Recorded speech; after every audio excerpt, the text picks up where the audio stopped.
Subscribe करें R K service centre channel को, दबाएं बेल आइकन का बटन अपकमिंग वीडियोस सबसे पहले देखने के लिए। नमस्कार दोस्तों, वेलकम है YouTube channel RK service centre में आपका स्वागत है फ्रेंड। और आज की वीडियो में फ्रेंड मैं ये बताने वाला हूँ आपको कि मैंने हीरो होंडा हैंग यानी कि हीरो हैंग बाइक का एवरेज सेट किया था और वो वीडियो मैंने काफ़ी दिन पहले अपलोड की थी। उस वीडियो में कमेंट आया है कि यानी कि मैं पहले आपको ये दिखाता हूँ और उसमें कमेंट में लिख के क्या आया है। तो ये पता कर रहे हैं कार्बोरेटर के नीचे स्क्रू से ओपन करें तो बाइक से पेट्रोल कंटिन्यू निकलता है, ठीक है। और दूसरी बात ये है, और एवरेज 35 किलोमीटर की आती है। सोल्यूशन क्या है? देखो, ये तो कोई कोई प्रॉब्लम वाली बात नहीं है कि हम जो कार्बोरेटर के स्क्रू यानी कि जो कार्बोरेटर के नीचे वाला जो कैप होता है, पेट्रोल ढक्कन जो होता है जिसमें पेट्रोल रहता है, उसमें जो स्क्रू लगा हुआ रहता है, तो उसमें उस स्क्रू को ढीला करने के बाद सभी गाड़ियों से पेट्रोल निकलता ही है, उसमें कोई प्रॉब्लम वाली बात नहीं है। और इससे एवरेज का कोई भी लेना देना नहीं है। एवरेज की जो प्रॉब्लम होती है वो अदर कई सारी प्रॉब्लम होती हैं जिससे गाड़ियाँ एवरेज कम निकालती है, ठीक है फ्रेंड। जो ये प्रॉब्लम बता रहे हैं वो कि यानी कि स्क्रू ढीला करने के बाद पेट्रोल निकलता है डायरेक्ट और एवरेज कम आ रही है। तो स्क्रू ढीला करने के बाद पेट्रोल निकलता है, ये तो कोई प्रॉब्लम वाली बात नहीं है, वो सभी गाड़ियों में ऐसा होता है। जो एवरेज की प्रॉब्लम है वो अदर प्रॉब्लम होगी। देखो, और मैं आपको ट्रिक्स बताता हूँ यानी कि जो एवरेज कम निकालती हैं, यानी कि जिस वजह से गाड़ी एवरेज कम निकालती है, यानी कि वो क्या क्या प्रॉब्लम हो सकती हैं।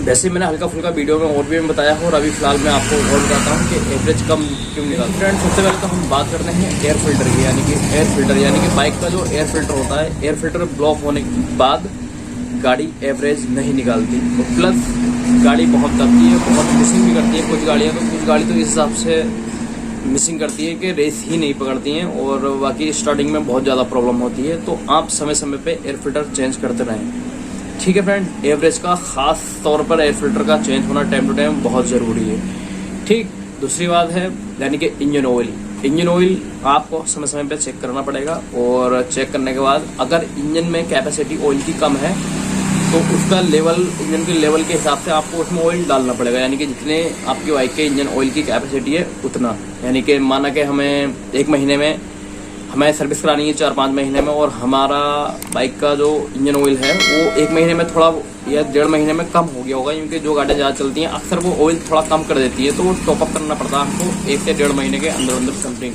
वो कुछ गाड़ियों का किलोमीटर का हिसाब रहता है, वैसे अधिकतर 1 से 1.5 महीने के समथिंग आपको इंजन ऑयल चेक करना ही चाहिए। और हो सके तो उससे पहले ही करना चाहिए इंजन ऑयल चेक, क्योंकि जब कोई भी आप अपनी गाड़ी को साफ़ करते हो, साफ़ सफाई करते हो या बाइक धोते हो या वॉश करते हो, तो आप हो सके तो टायर प्रेशर और इंजन ऑयल भी चेक करना चाहिए, ठीक है। इंजन ऑयल कम होने के कारण और इंजन ऑयल ख़राब होने के कारण भी गाड़ी की एवरेज में फ़र्क पड़ता है और एवरेज नहीं निकालती गाड़ी, ठीक है फ्रेंड। और तीसरी बात यह है कि टायर प्रेशर करेक्ट होना बहुत ज़रूरी है फ्रेंड। मैंने आपको पहले ही भी बताया था कि टायर प्रेशर का होना बहुत ज़रूरी है एवरेज के लिए। यानी कि एवरेज अगर अच्छी चाहते हो तो आप अपनी बाइक का टायर का प्रेशर हमेशा करेक्ट ही रखें, यानी कि जितना होता है कैपेसिटी के हिसाब से टायर प्रेशर, उतना टायर प्रेशर रखें अपनी बाइक के टायरों में, ठीक है।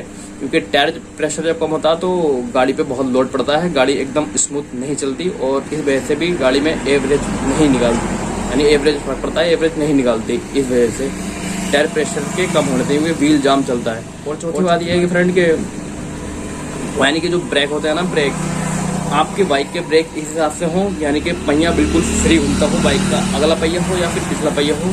यानी कि कुछ बाइकें ऐसी सिचुएशन में होती हैं, ऐसी कंडीशन में होती हैं कि ब्रेक काफ़ी टाइट होते हैं और बाइक का जो व्हील होता है वो बहुत जाम घूमता है। जाम घूमने से फ्रेंड बाइक जाम चलती है और जाम चलने से इंजन पर लोड पड़ता है, तो वो वैसे भी यानी कि पेट्रोल ज़्यादा खाती है और एवरेज कम निकलती है।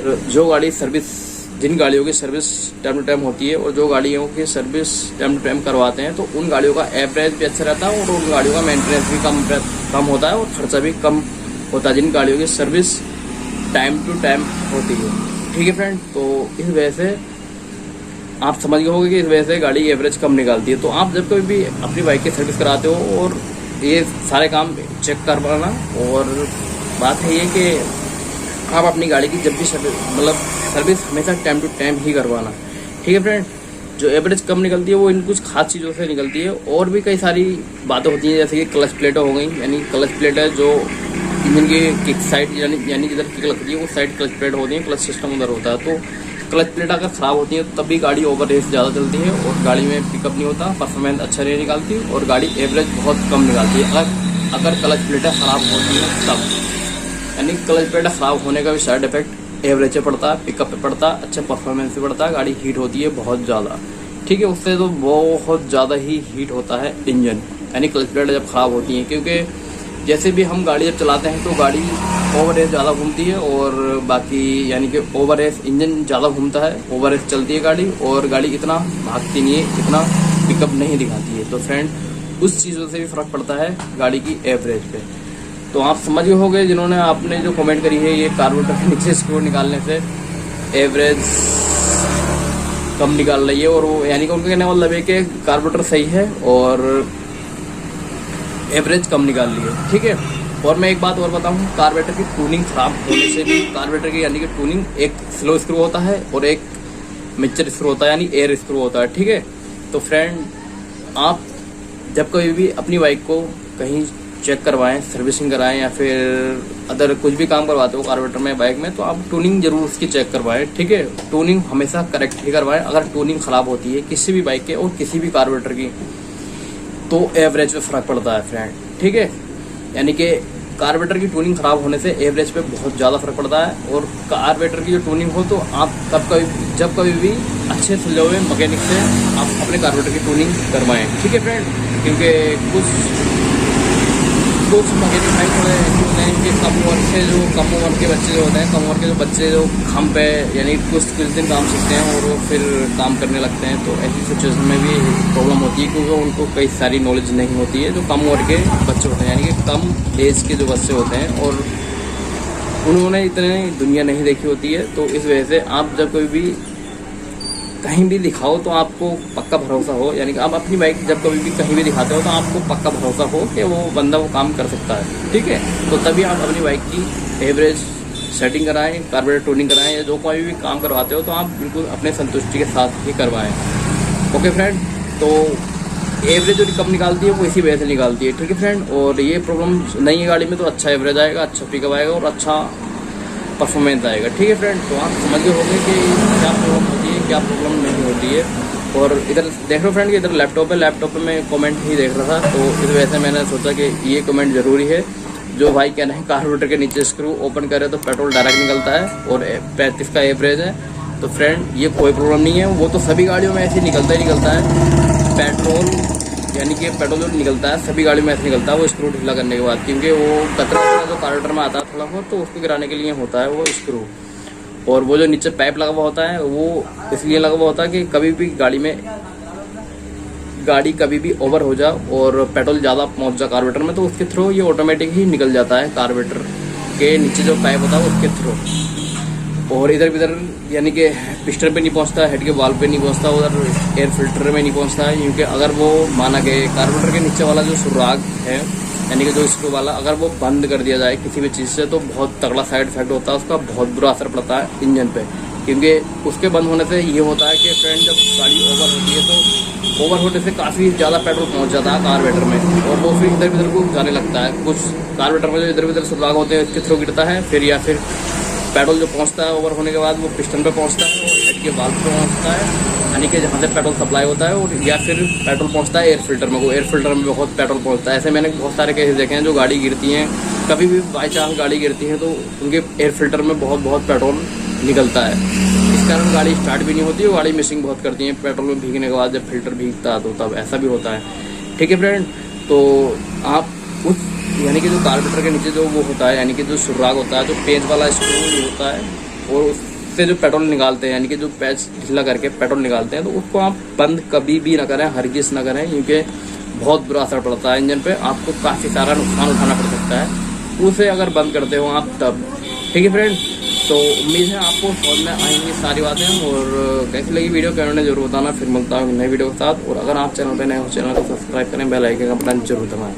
ओके फ्रेंड, फिर मिलूँगा नई वीडियो में, और आप समझ गए होंगे, आपने कमेंट किया, आपकी बहुत बहुत मेहरबानी। और आप एवरेज अगर चाहते हो तो मैंने जो आपको बताया वो आप काम करिए अपनी बाइक में, या फिर कहीं पे चेक कराएं, या फिर आप कहीं पर काम कराएं अच्छे सुलझे हुए मैकेनिक से, और आप अपनी प्रॉब्लम सॉल्व कर पाएंगे। ठीक है, लाइफ में कभी कोई दिक्कत नहीं आएगी। और एक बात और है कि बाइक में जब कभी भी अगर थोड़ी सी परेशानी होती है तो आप उसको हाथों हाथ ही करा लें तो बेहतर रहता है। अगर थोड़ी सी परेशानी होती है तो खर्चा भी कम लगता है और आसानी से काम होता है। और जब फिर थोड़ी परेशानी यानी कि कम परेशानी, जब बड़ी परेशानी बनती है तो फिर खर्चा भी ज़्यादा लगता है और टाइम भी ज़्यादा लगता है और काफ़ी परेशान भी होता है कस्टमर भाई या फिर कोई भी मैकेनिक भाई। और अगर आप मैकेनिक के लिए आप मैकेनिक हो तो आपके लिए ये बात है कि आप जब कोई भी किसी बाइक में अगर कोई भी फॉल्ट देखते हो या फिर कोई चीज़ ख़राब देखते हो तो आप कस्टमर भाई को समझाएं कि ये ऐसे ऐसे ख़राबी है और आप इसको चेंज करिए और इससे ये फ़ायदा होगा, और अगर नहीं किया तो इससे ये नुकसान होगा। बाकी कस्टमर की बात है, कस्टमर के ऊपर है कि वो उस चीज़ को करवाएँ या नहीं करवाएँ। अगर करवाते हैं तो अच्छी बात है, चेंज या फिर कोई भी पार्ट या फिर कोई भी काम, और अगर नहीं करवाते हैं तो कोई बात नहीं, कोई जिम्मेदारी नहीं होती है फिर मैकेनिक की। अगर मैकेनिक भाई समझाता है तब, अगर बाई चांस मैकेनिक भाई नहीं समझाता है और ऐसे ही हल्का फुल्का काम कमी देख के उसको छोड़ता है ऐसे, तो फिर कई प्रॉब्लम होती है, मैकेनिक भाई को परेशानी उठानी पड़ती है। तो इस वजह से आप मैकेनिक भाई थोड़ा ध्यान रखना कि जब कभी भी किसी बाइक का आप काम करते हो कुछ, तो आपको जो प्रॉब्लम लगती है किसी भी बाइक में तो आप उस प्रॉब्लम को कस्टमर से शेयर करिए। आप बताइए उनको कि ऐसे ऐसे इसमें ये प्रॉब्लम है और इसका ये काम होगा। जैसे कि अधिकतर जैसे स्प्लेंडर प्लस बाइक आई और उसकी क्लच पेड खराब है, टाइम इंजन खराब है और शॉकर वॉकर खराब है और आई है गाड़ी सर्विस में। ठीक है फ्रेंड, अब ऐसा नहीं है कि आप अपनी बाइक की सर्विस करके, यानी कि आप गाड़ी आए और आप सिर्फ सर्विसिंग करके और उनको ऐसे ही वापस कर दो। ऐसा है कि आप सर्विसिंग के लिए गाड़ी लगाएं, पहले उसका टेस्ट ड्राइव करें और बाकी फिर गाड़ी सर्विस पे लगाएं और सारी प्रॉब्लम उनको सर्विस करने से पहले ही समझा दें उनको। जैसे कि टाइम इंजन की आवाज़ है, टाइम इंजन बदलनी पड़ेगी और क्लच प्लेटें ख़राब हैं, क्लच प्लेटें चेंज करनी पड़ेंगी, और अगर शॉकर वॉकर लीक है तो शॉकर की भी सारी बातें बतानी पड़ेंगी आपको। ठीक है, जैसे कि शॉकर लीक नहीं होते हैं, यानी कि शॉकर लीक हैं और शॉकर रिपेयर नहीं करवाते हैं तो साइड इफेक्ट मैंने आपको बताया वीडियो के थ्रू कि शॉकर रिपेयर नहीं होते हैं, यानी कि शॉकर लीक होने के बाद रिपेयर ना करवाओ तो शॉकर की जो ट्यूबें होती हैं वो ख़राब हो जाती हैं, बिल्कुल अच्छी तरीके से निशान लगते हैं, यानी कि रगड़ लगती है उस पर रहते हुए तो चिपक के, या फिर जो सील का रिंग होता है उससे।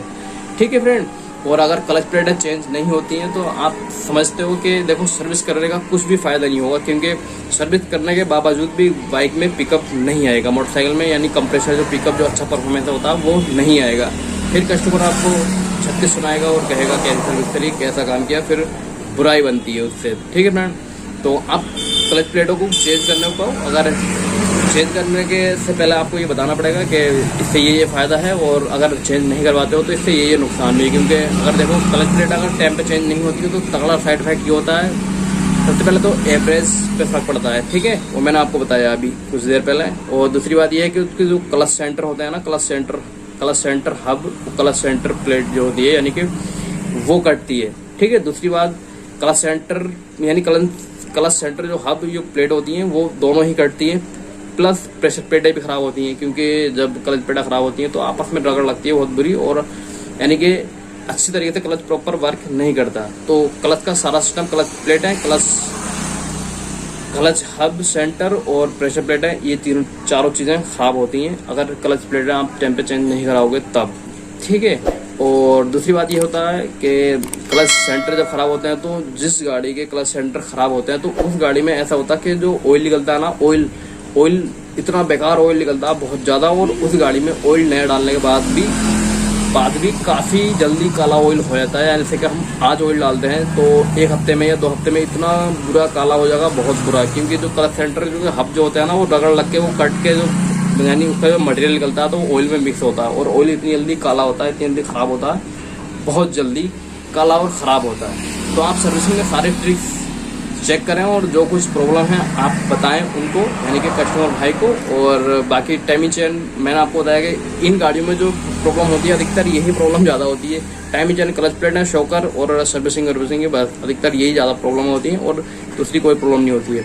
अगर टाइमिंग चेन, अगर माना कि आपके पास बाइक आई और आपने टाइमिंग चेन ख़राब है उसकी और टाइमिंग चेन चेंज नहीं करी तो फिर वो देखो सर्विस पर असर पड़ता है उसका, क्योंकि सर्विस में मज़ा ही नहीं आएगा जब इंजन में जो साउंड ही नहीं बनेगी प्रॉपर, जो बाइक की होती है प्रॉपर साउंड, तो फिर क्या फ़ायदा होगा ऐसी सर्विस कराने का, क्योंकि फिर कस्टमर मन में गाली बगेगा, क्योंकि मज़ा ही नहीं आएगा। अब देखो कुछ कस्टमर ऐसे होते हैं कि बहुत ज़्यादा कंजूस और लीचर टाइप के होते हैं, जो पैसा खर्च करने में बहुत कंजूसी करते हैं, तो ऐसे बात नहीं बनती है। देखो कोई भी मैकेनिक है ऐसा मतलब इतना बेकार और इतना चिटर इंसान तो नहीं होता है। वो जो कुछ होता है वो आपके सामने ही होता है। और जब कोई भी अगर आपको ऐसा डाउट आता है तो आप मैकेनिक से अपने सामने काम करवाएं और बिल्कुल अपनी आंखों सामने ही सारा कुछ काम करवाएं। और गाड़ी वाड़ी में जो भी सामान डलवाते हो आप अपने सामने पड़वाएं। यानी कि ठीक है, टाइम जब खराब होती है तो टाइम जब आप डलवाते हो आप मैकेनिक भाई से, तो आप उस टाइम मौके पे आप देखो आप टाइमिजन डलते हुए, ठीक है, कि पार्ट्स पड़ला नहीं। जो कई सारे मैकेनिक भाई पे डाउट होता है कई कस्टमरों का कि ऐसा करते हैं मैकेनिक के सामान लाते हैं और सामान लाने के बाद सामान डालते नहीं है और ऐसी फर्जी बना करते हैं। तो ऐसे भी मैंने बहुत सुना है कि ऐसा होता है, पर ऐसा कुछ भी नहीं होता है।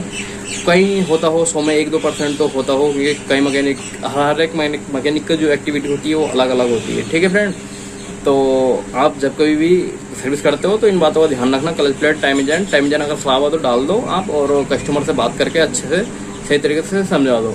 और हो सके तो कम से कम में काम करना, क्योंकि थोड़ा कस्टमर को भारी भी ना लगे और काम भी हो जाए।